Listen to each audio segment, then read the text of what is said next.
having a big belly cuts your attractiveness in half. Don't complain if I have an affair. It's your fault, after all. While looking at my pregnant belly, my husband, half smiling, threw these shocking words at me. As I looked down, he continued his harsh words. In your case, it's not just halved, it's zero. Once you hit your late 30s, it's already halved. Pregnancy makes a woman's worth zero. I couldn't understand what was so funny to him as he laughed alone. I felt so pathetic for not seeing his true nature earlier, and tears came to my eyes. I will never forget the despair I felt at that moment. Since you quit your job and have nothing to do, make sure you take care of the house and support me, especially since you lack charm now. Otherwise, let's divorce. Divorcee. Divorce. At that moment, I started to think that it might be an option for me. Then, as I approached my due date with a large belly, my husband didn't hesitate to demand a divorce. But for me, it was the perfect timing to agree to it. After that, I gave birth at my parents' house, and 2 years had passed when my husband appeared in a frenzy. I am Jessica, 36 years old.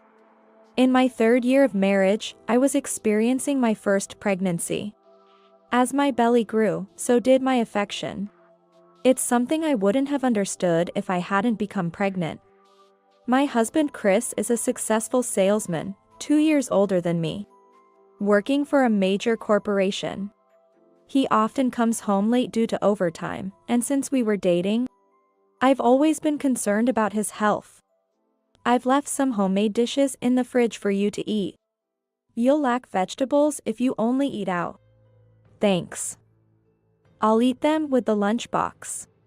It's really helpful that you're good at cooking. Several times a week, I used to visit Chris's apartment when he was working overtime. Even when we couldn't meet, I was happy to connect with him over the phone later. I want you, Jessica, to always be by my side to support me. I believe that his proposal was a sincere expression of his feelings. He didn't say it to protect you or to make you happy, but to support me. In fact, Chris was hopelessly bad at household chores. He would send all iron-needing laundry to the cleaners, eat meals from stores or dine out, and hire a cleaning service twice a month. I was irresistibly drawn to the gap between Chris's public persona and his private self, and wanted to support him. My perfectionist nature probably made me an excellent supporter. We met in a beginner's asset management course. My hobby is learning about how money works. It started when I was a student and had a term deposit that matured. At the bank, they suggested I try foreign currency deposit. And when it unexpectedly turned a profit, I found it fascinating. From there, I became interested in the mechanisms and methods of asset management. And learning about business and self-improvement related to money became my hobby. Jessica, you study about money, but you're not really interested in it, are you? What? True. I might not have realized. It's fun to feel like I understand the world. You really are an odd one. Everyone else thought it was strange too. The course where I met Chris was small, so I became friends with all the participants. I still keep in touch with some of them. At the time, Chris's reason for participating was to make money more easily than now. He was well paid but always complained about being tired from overtime, which I understood. But looking back, Chris really just wanted to make money the easy way. Chris seemed to have tried various ways to increase money. But in the end, he gravitated towards what seemed the easiest. After getting married, I quit my job to become a full-time housewife. Doing household chores for Chris was enjoyable and fulfilling. However, the chores in our 2-person apartment were not too demanding. With time on my hands, I eventually decided to start a part-time job as a proofreader at a publishing company. If housework starts to slip, quit the job immediately. Despite what Chris said, I had no intention of neglecting household duties. The job was a great fit for me, and I really enjoyed it. Moreover, the publishing house dealt with business and practical books, which interested me. I was constantly excited. This job might be my true calling. I get to study and earn money too. A true calling. It's just proofreading text, right? You're exaggerating. Chris laughed it off, but this job led me to an opportunity that would change my life. Among the materials I proofread was a book on starting an internet business, which piqued my interest. Since Chris often came home late, I thought I could do it as a side business during those hours. The next day, I started working on it with the book and my computer. Hey. Internet business seems interesting. I'm thinking of writing a blog about everything I've studied. It might be helpful to someone. Your hobbyist knowledge might be helpful? Really? You think you can make money with that? Chris laughed it off, but I was engrossed in my new hobby, working on it with great enthusiasm. My perfectionist nature was fully at play here too. The first time I saw a meaningful income was 6 months after I started. I was thrilled and reported it to Chris. Huh? Just $20? What's there to be happy about? That's not even enough for pocket money. I was disappointed by his reaction. But at the same time, surpassing my husband's salary became my goal. And I became even more motivated. A while after starting my internet business, I had a reunion and a drink with the friends I met in the course. When I talked about what I was doing, some were interested. And others were already doing it, leading to an engaging conversation. Perhaps feeling left out, Chris suddenly started complaining about me. What she's doing is just a game. She's not interested in money, that's why she only made $20 in half a year. I was annoyed by his demeaning tone. After getting married, she stopped being a woman. She doesn't wear makeup at home, wears sweatpants, and ties her hair like an old lady. Sitting in front of the computer, she just looks like a nerd. Chris, stop it. Are you drunk? I thought I was marrying a good housekeeper. But then I realized any wife would do housework. Living off my money and turning into an old lady? I feel deceived. He spoke in a joking manner, but I was deeply hurt. It seemed like all my efforts for Chris were meaningless. Hey, Chris, are you drunk? Jessica is still beautiful. Everyone, Chris is getting a bit too drunk. Maybe it's time to wrap up? Mr. Hansen, the organizer, said this, noticing my teary eyes. I was so emotional that I couldn't sleep that night. From the next day, I started to dress up more even at home. But in hindsight, that might not have been a good thing. After marriage, Chris demanded more care from me and occasionally made sarcastic remarks or spoke harshly. I once tried to resist, saying, "Take care of yourself. It's your fault that I turned out like this, you know? Take responsibility and look after me to the end. After all, that's pretty much the only thing you're good for." I think I was also wrong to have indulged Chris's selfishness. But the relationship I'm in now, constantly wondering, why did I marry this man, is really painful. I found out I was pregnant in the 3rd year of our marriage. We were growing apart, but our marriage wasn't completely void of intimacy. It had been a while since I had eagerly awaited Chris' return. When I told him about the pregnancy with a smile, he clearly showed his displeasure. Huh?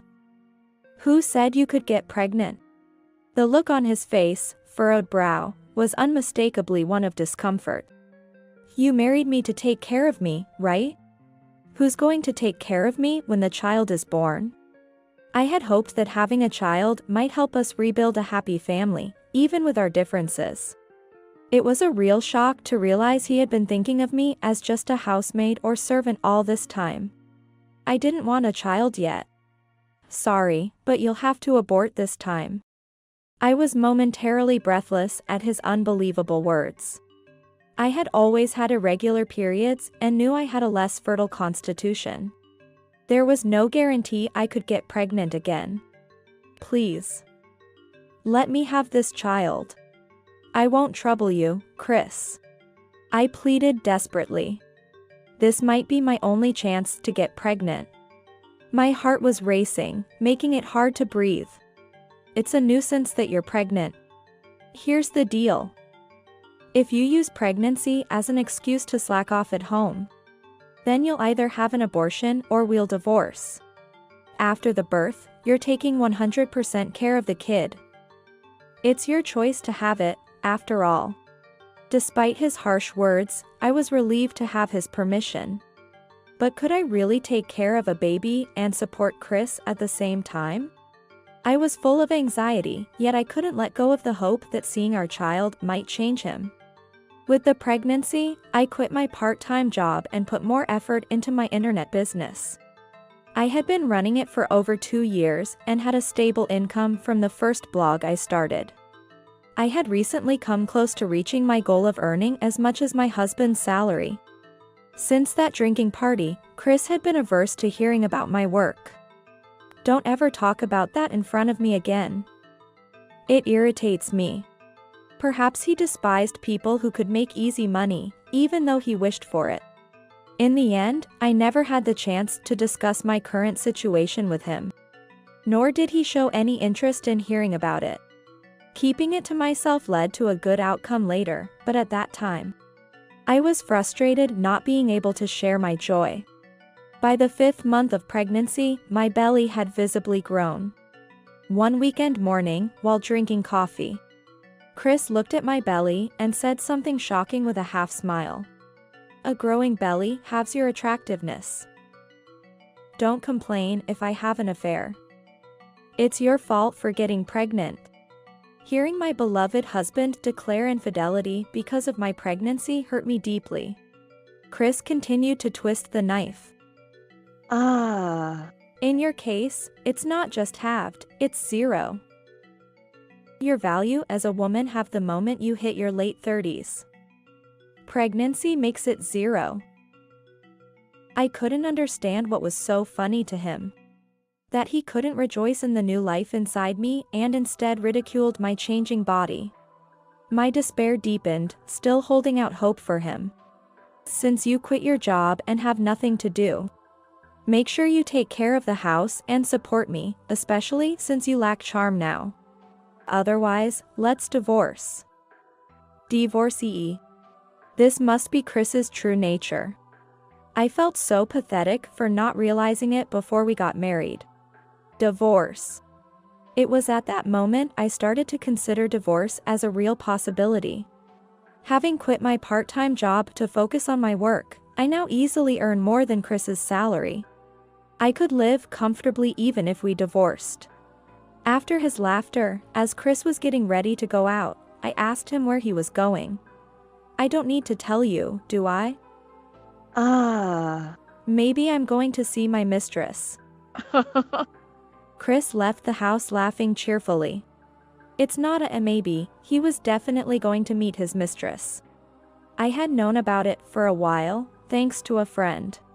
You were at the theme park the other day, right? I wanted to say hi, but it was so crowded. I only saw Chris' face, but the woman with him was wearing a white dress, right? You two still seem so close after marriage, I'm envious. Remembering that conversation still pains me. Despite resenting Chris for causing me so much suffering, my heart still aches because I still have feelings for him. But it's time to put an end to these feelings. I decided to hire a private investigator. Depending on the results, I was ready to cut off my feelings for Chris. Then, as I approached my due date, Chris, without hesitation, demanded a divorce. Just as I was about to give birth. If this were the old me, I would have probably broken down in tears, fearing the future. But now, things are different. I secretly smiled, knowing it was the perfect timing for me to divorce me. My girlfriend is pregnant. I want to remarry her and be a father to the child in her belly.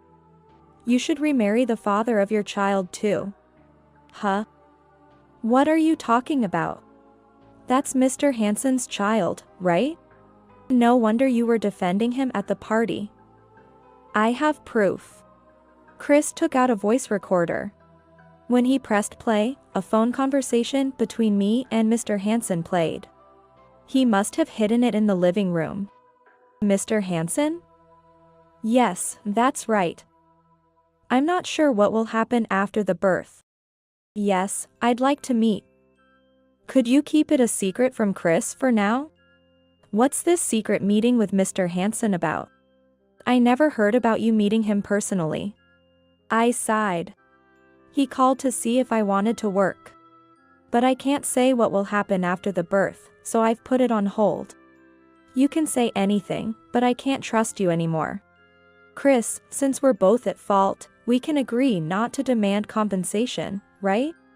To think he'd concoct such a lie just to save on compensation. I almost let out a smile, as I was thinking along the same lines. Okay. I agree to the divorce. But I will demand compensation from you. If you want to demand compensation from me, let's settle it in court. I threw the envelope I received from the private investigator onto the table. Photos spilled out. There were many of him kissing a woman, hugging in front of her apartment. Your affair started 2 years ago. Mia is 25 and the daughter of a company president, isn't she? You wouldn't want to let her go. I smiled sarcastically.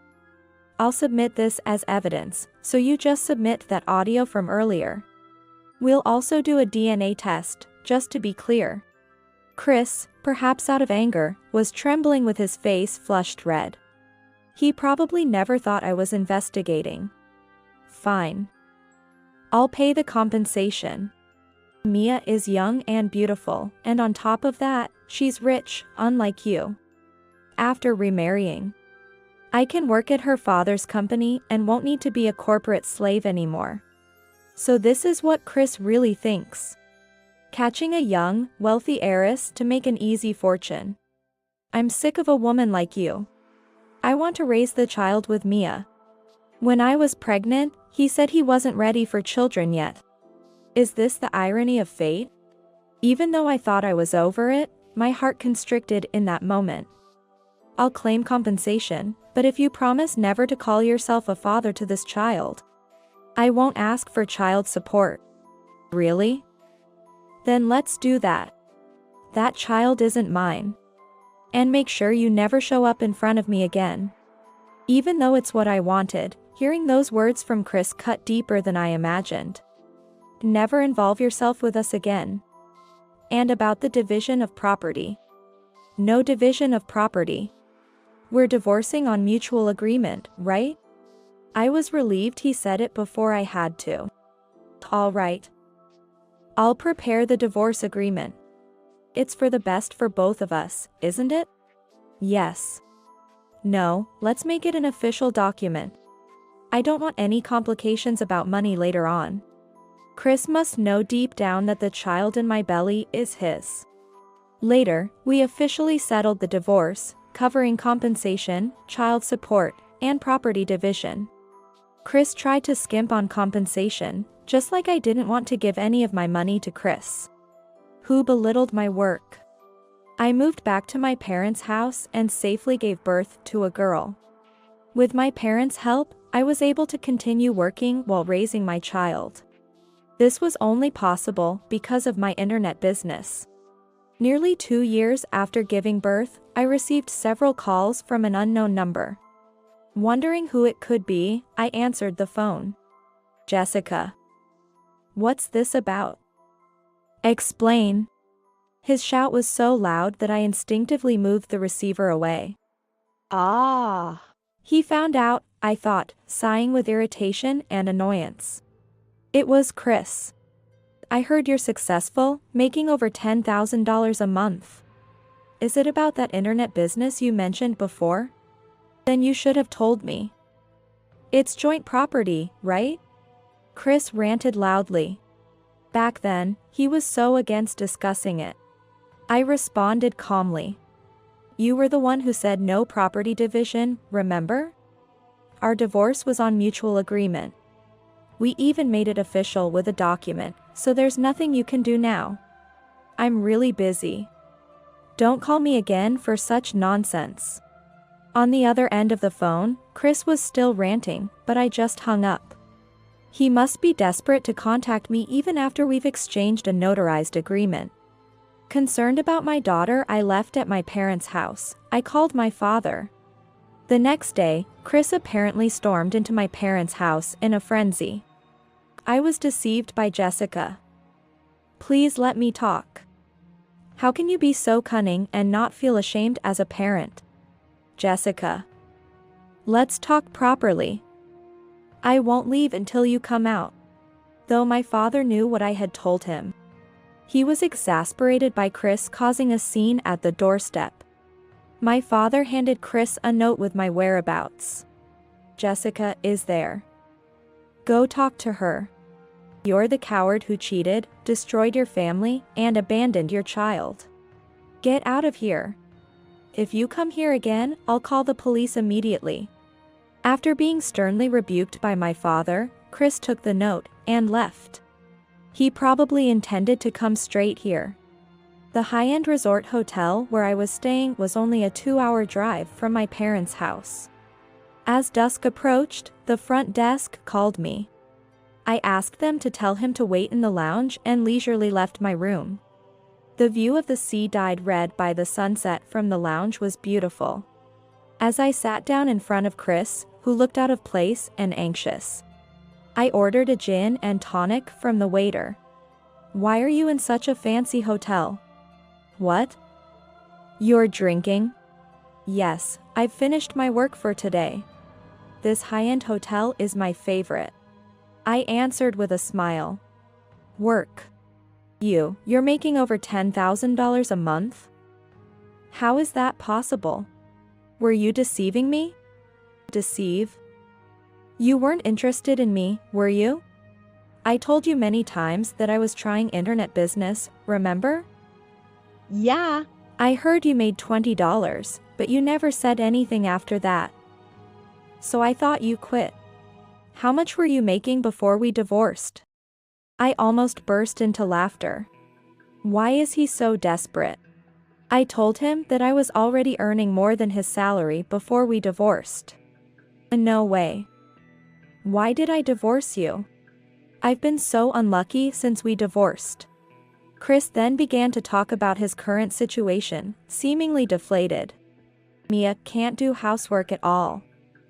I thought any woman could handle that. When I get home, she leaves all the childcare to me and goes to sleep first. You would never have done that. Suddenly, Chris started praising me. He seemed to be really struggling. Mia, being from a wealthy family, liked luxuries and spent money like water. When I went to Mia's parents to apologize, they told me to take responsibility. They said they'd pay both compensation and leave Mia's care to me. I knew from the private investigator's report that Mia liked older men who would spoil her. She was already on her third affair. Each time, her parents cleaned up after her, and that's how I received a lump sum for compensation. At least you got the compensation. It's hell. If we get divorced, I have to repay the entire compensation up front. She spent all the money, we don't have a penny left at home. And on top of that, she's probably cheating again. When I remained silent, Chris must have thought I was sympathizing. As he said, I want to get back with Jessica. Now I realize how much she cared for me. If she's earning that much, she can pay the compensation in one go, right? Huh? Why would I get back together with you? Are you an idiot? I'm not your mother or your maid. Don't be ridiculous. His incredibly selfish words made my blood boil. Seeing my fury, Chris looked shocked. You don't need to speak to me like that. You took care of me so much. But you chose to let that go, didn't you? The gin and tonic I ordered arrived. Regaining my composure, I took a deep breath and then spoke in a calm but firm voice. We promised never to involve each other in our lives again, didn't we? I have no intention of helping or getting back together with a scumbag like you. After the call, I drank my gin and tonic in one gulp, slamming the glass down on the table. I'm going abroad next week. My work can be done from anywhere, and I keep making money even as we speak.